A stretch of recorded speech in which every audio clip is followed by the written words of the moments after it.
Now to respond to all this is Florida Congressman Matt Gaetz. He is a member of the House Judiciary Committee. And Congressman, Mr. McCabe apparently will be in front of your committee tomorrow, but again, behind closed doors. The public's not going to be able to hear that. Why not?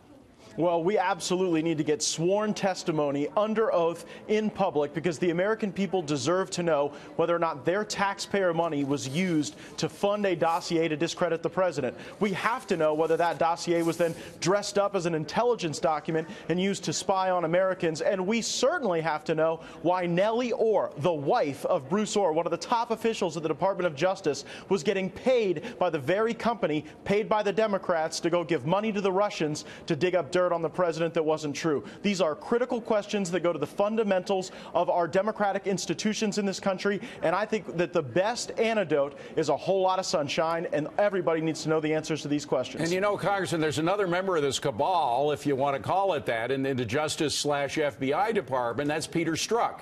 And we saw his text to his girlfriend, who was also in the FBI, that focuses on what might be Andrew McCabe. He said, "I want to believe the path you threw out for consideration in Andy's office, that there's no way he gets elected," talking about Trump, "but I'm afraid we can't take that risk. It's like an insurance policy in the unlikely event you die before you're 40. Was he referring once and for all to Andy McCabe in that? Because that would mean a kind of conspiracy to try to keep Trump out of the White House. Well, absolutely. That email makes Andrew McCabe a witness to a potential conspiracy to undermine the duly elected president of the United States. And just soak in the arrogance from those text messages that these people at the FBI are establishing an insurance policy in case they don't get the outcome they want in an election. This government doesn't belong to the FBI or the Department of Justice. It belongs to the American people. The voters make decisions, not the bureaucrats. And we have to have transparency and oversight and systems in place so that in the future, we never have a circumstance where the deep state can go and undermine somebody the people have elected. Was the Trump dossier that insurance?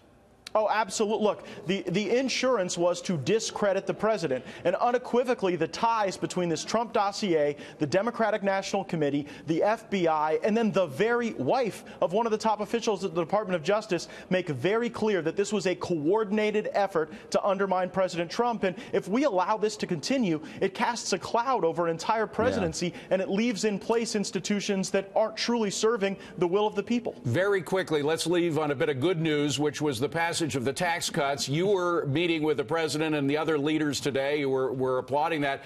I guess you're just going to have to wait and see what happens. If there is an economic revival as a result of these tax cuts, do you think that will sweep you in 2018?